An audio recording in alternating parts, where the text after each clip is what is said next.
Amen. You may be seated in his presence. 8 times we're told that the people did evil in Judges in God's sight. And therefore they had to be chastened. They had to be disciplined. And when God disciplined them, they cried for mercy, and God would deliver them. They cried for mercy, God would deliver them. And but when they lapsed back into their evil ways and their backslidden ways, then they had to be disciplined again. I don't know why it's so hard for people to learn that the human heart is the same today as it was then. And we're hard-headed, we're stubborn, we're hard-hearted. And it seems like it's why we can never learn from our past. I don't understand.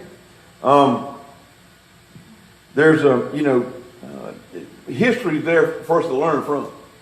And in the book of Joshua, God was with the whole nation as they conquered the land. And but in Judges, God turned from the nation, and he gave victory to individuals that he called and he empowered by his Spirit. He gave victory to individuals, but Israel as a whole suffered greatly, and because of their own idiotic, backsliding ways.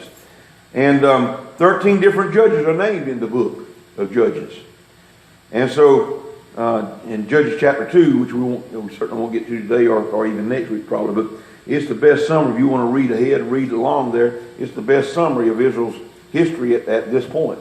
And a sad history it is. So I said all that to say this: we are living in a similar period today. God's people in general do not appear to be marching from victory to victory. In the church, we're not marching from victory to victory. And that's not God's fault.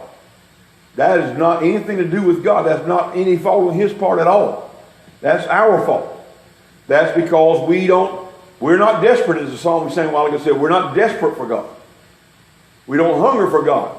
Everything else takes precedence over God. My Lord, you can't get people to do a phone prayer. Much less get together to pray. And so that should tell all of us something right there. In this nation, we have too many things to compete with God. Too many things that are in competition with God. Too many things are in competition with our call. We talked last week about answering God's call. The reason most people can't or won't answer God's call, they got other idols. They got other priorities. They got things that have to come before that, have to come before God, have to come before church, have to come before everything else. All of us either have been there or are there. Perhaps even will be there. All of us have had to deal with this.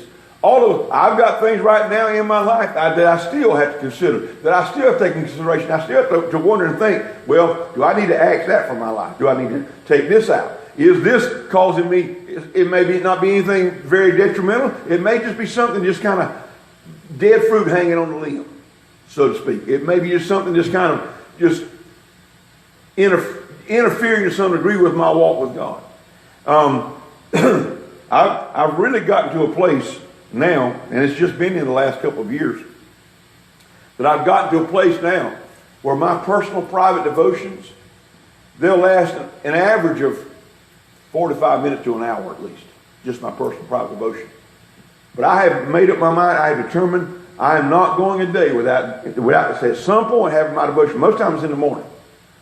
But if I have to miss it in the morning because of some sort of schedule, I have to be somewhere else at that particular time early, or have a phone coaching call or something like that, then some point in that day, and it'll probably be later on that evening when I get home, but at some point I'm going to have that devotional time with God.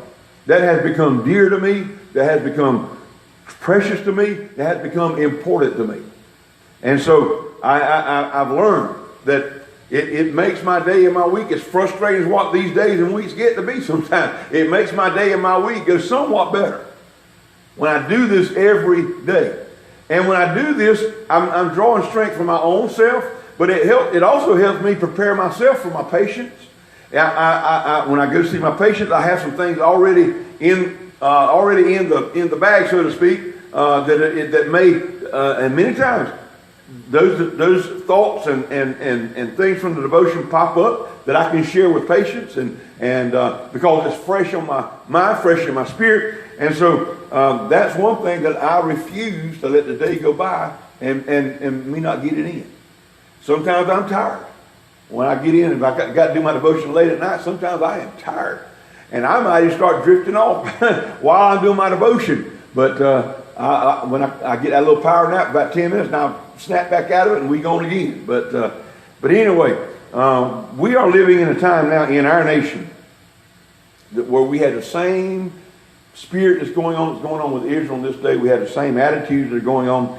God's people in general don't appear to be marching towards victory.